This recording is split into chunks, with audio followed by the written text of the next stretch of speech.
So in this tutorial, I'm going to just walk you guys through how you could go about drawing the eyes of different animals. I just had sketched out like 6 here, and it should be enough to give you a good idea of how to proceed if you want to, draw other eyes as well. But just to give you some little ideas on how you can proceed with that. I think this one is the eye of a cat. This one's a chameleon. I think this one's an owl.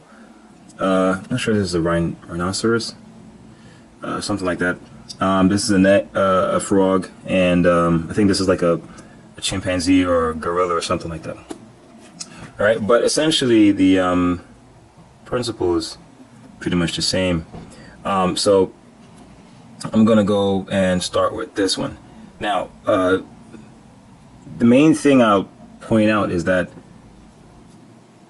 it may be a good idea to use different points when you're doing them, because there's certain areas that's going to be solid black, and it may save you a lot of time if you already have a pen with a larger point. Like this one is a 0.8. Yes, I may go from using a 0.8 to a 0.3 or 5 and a 0.1. Just three sizes really: a small, large, and a medium. Right. So here I'm just pretty much just outlining it, and around here is where you have, the fur around the eyes. All right, so I'm just going to start filling in the solid black areas.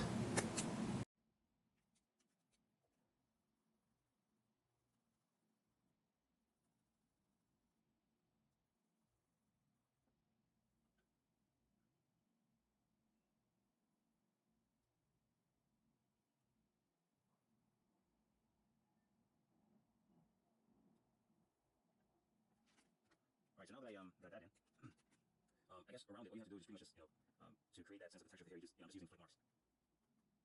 So this is kind of mimicking how the hair would be around where the eye is.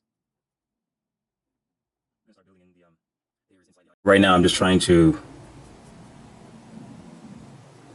just build up the little surrounding areas. Actually, this is not that much a big deal. It's just kind of fun to do, so that's why I'm filling it in, just to give the eye some context.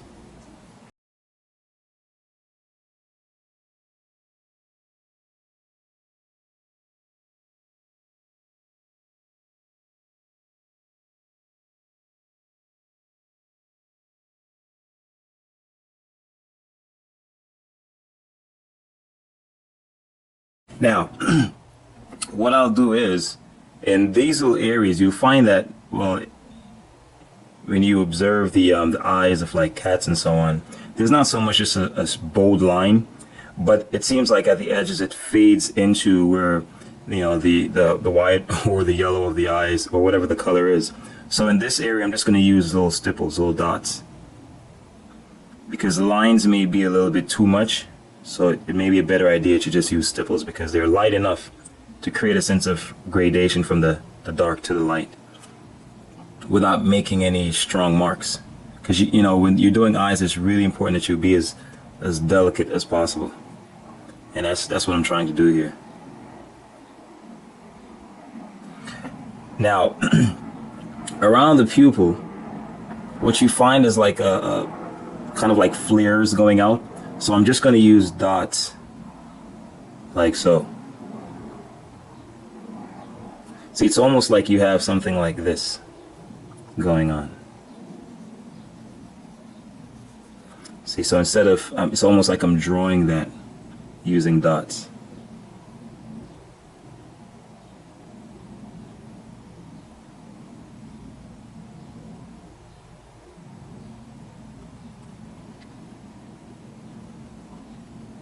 And this is using my 0.1. See, so I'm touching along the edge of this shape. And there it is, and that kind of creates that effect. I'm doing this pretty fast as well, so if you're doing it hopefully you'd be doing it a little bit slower and taking your time.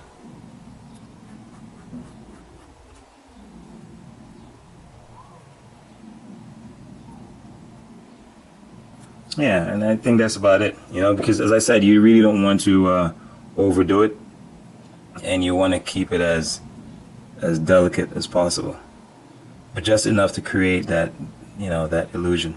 I think that's pretty good. So I'm switching to the medium point. This is my 0.5. So now I'm just gonna sketch it in. So this is like the eyebrow or the brow ridge. So I'm just sketching that in, and that part is pretty bare and hard, and then the, you know, hair is actually around it like that. So I'm just building up a little context so the eye will kind of fit in and not just, you know, I'm not trying to just draw it isolated.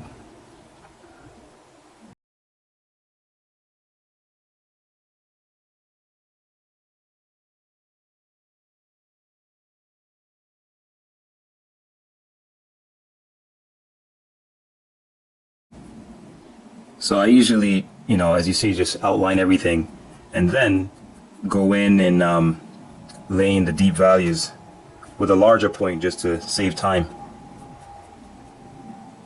So this is the shadow area right under the eyebrow because it's facing downwards. And this is pretty much just, you know, I'm thinking of it just like a cylinder, like so. So that's the shadow area, like that. All right. So it's, you know, it seems a little complicated, but that's a simple shape I have in my mind as I'm laying in the values. As I said, with, you know, almost everything that I draw, I always think of it in terms of simple shapes.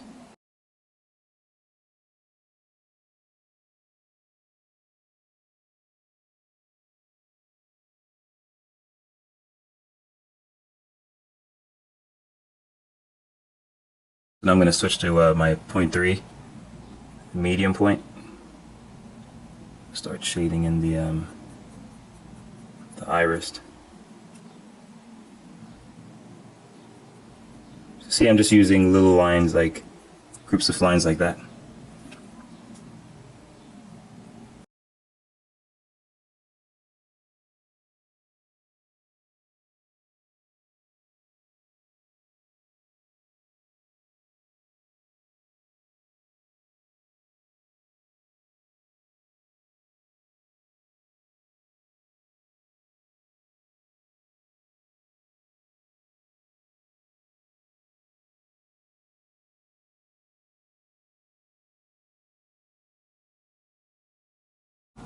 And if you notice right here, all you're seeing is really just, I just have, in my mind, it's just, I just have something like this. I'm trying to sketch it so you can see the type of form I'm using. That's all I'm picturing. And you just have little, I'm just shading the lower side. So it's almost like you have a cylinder like so. And you're just doing that. So that's pretty much what I'm doing over and over here.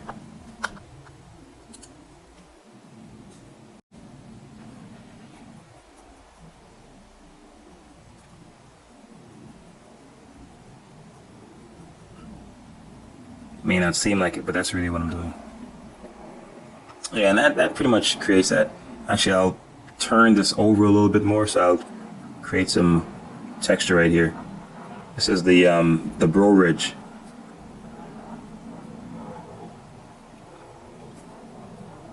See, I'm just giving it some texture by using these little short, choppy lines. And then there's here.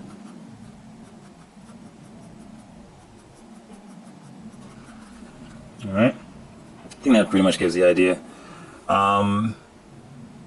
And that's pretty much it. As I said, you know, with the eyes, you're trying not to overdo it. And at the end of the day, you want the form to be clear. Alright? Which one? About the frog? So this is the frog's eye. This one is pretty easy. It's a big round form. Of course, I'm thinking of this as a sphere, spherical form. The more you think of these, whatever you're drawing in simpler terms, it makes it so much easier to draw and less intimidating. You know, when you look at the actual thing and you think of it as the actual thing, it's can be daunting. But once you start imagining it, like, oh, that's just a ball. Oh, that's just a cube. It becomes a lot simpler and a lot less intimidating.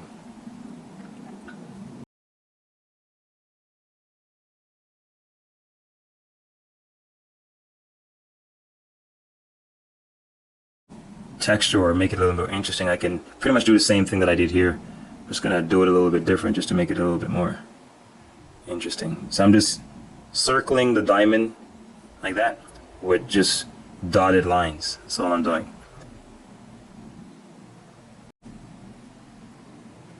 So,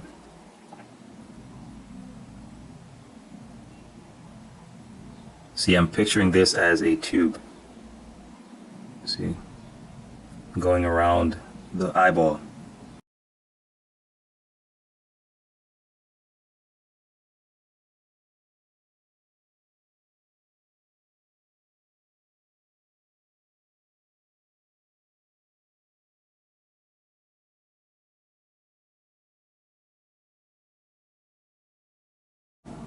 So you can just experiment with different textures, you know, it creates a different type of effect. What I'm doing here is I have, like, you know, that little round shape like that, and I'm just doing simple lines like this. That's what I'm doing here. And as it gets closer to where the, you know, the eyes fit into the orbit, I'm making the lines closer and darker. And as they go towards the eyeball, they're getting a little bit lighter and more spaced out. So it creates a sense of volume, you know, from dark to light. All right. I thought this one would be pretty fun. This is the eye of a chameleon, and you know it has the ability to rotate and, you know, look forwards and backwards and so on. So they're basically like a layer of like little scales. So I'm just going to outline everything here.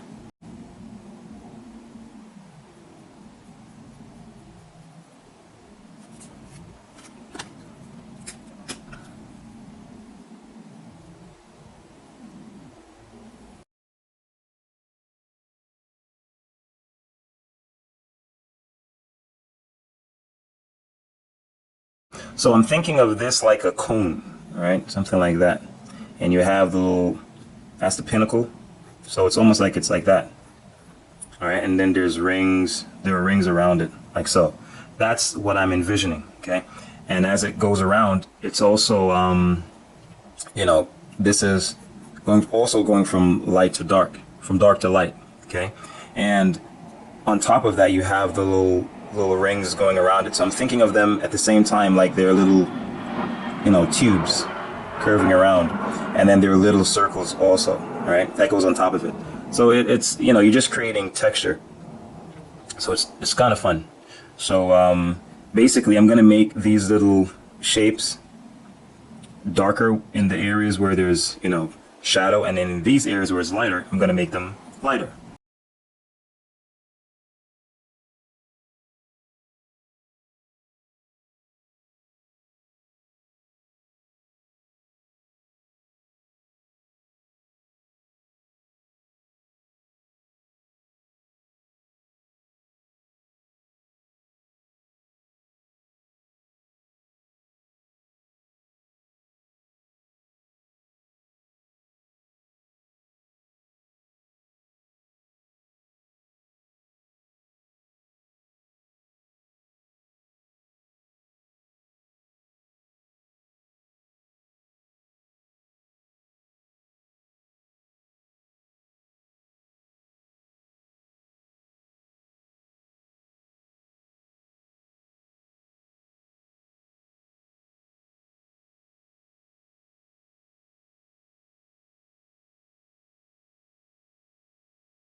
I'm gonna switch to my medium point, and I'm just going to strengthen where the eye is, where the pupil. So now I'm just going in pretty much and darkening the areas to distinguish, you know, light areas from shadow areas and so on. You can even put some little shading in there. I'm just using light lines just to indicate very lightly that this area is in shadow. See, and I'm trying, what I'm doing here, I'm making the line not be straight but seem to go through. It's following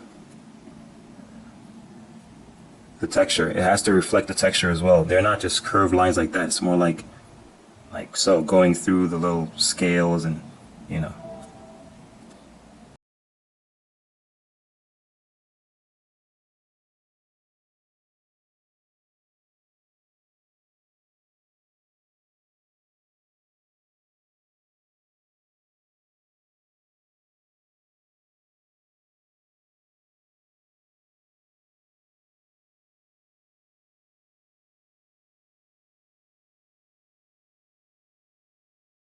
This is pretty simple. It doesn't have as much detail or fine textures as like the chameleon does or the the monkey. So with this, it's just a matter of outlining the shape.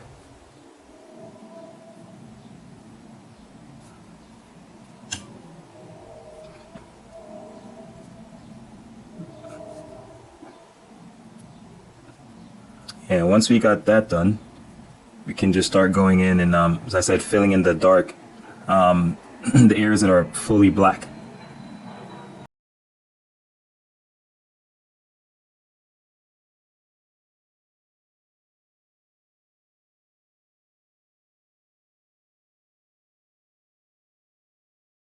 All right, so now I'm just gonna go in and start filling in. So notice I'm also leaving out that little highlight. So you could actually leave some areas, you know, showing the crosshatch marks. It's really up to you. I think it sometimes makes it a little bit more interesting. So I'm just gonna leave a part of it showing the hatch marks. Kind of capture that type of a transparent look that it normally has. Now I'm just going to fill in the areas around it.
See, I'm just using very light lines, and that just helps to create a sense of light and shadow that it's kind of curving over.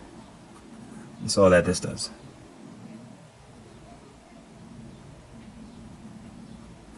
And that's it. Now for this one, I think it's more like a rhino's eye. So it's really scaly and hard, the material or the type of tissue around the eyes. And the eyes are pretty small, kind of like embedded around all this armor. But again, it's pretty much the same principle.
Yeah, and that's pretty much it. I would just be repeating the same thing over and over. And essentially, I'm just repeating these overlapping forms, if you will, over and over, and that's it. And I think that pretty much gives a good idea of how to go about doing it. It's essentially just trying to not overwhelm yourself with what you see, and just use enough to create the illusion that the eye is seeing that thing, right? And that's essentially what drawing is all about. You're trying to simplify reality enough to create the illusion of reality. All right, you're not trying to recreate exactly what you see, but enough of an illusion to fool the eye that it's seeing that thing. So it's important that you try to use simple forms. Like here, for example, as I said, all I'm doing is just using these forms. I'm just thinking of it like a little cylinder. All right, and I'm pretending as if they're next to each other like that. And then there's another one next to it. And then there's another one next to it, and so on and so on. But of course, this is the very basic idea. But if you notice, I make them irregular. So one may be crossing over like this, one may be crossing over like this. You know, they're not as perfect. So that is what creates the illusion, right? You don't obviously just look at it and say, oh, that's a cylinder. I make it irregular. Like, for example, you don't see a straight line. I kind of make the line a little bit irregular, so you can't necessarily see that I'm using a simple form. But that's what's really, behind the whole thing.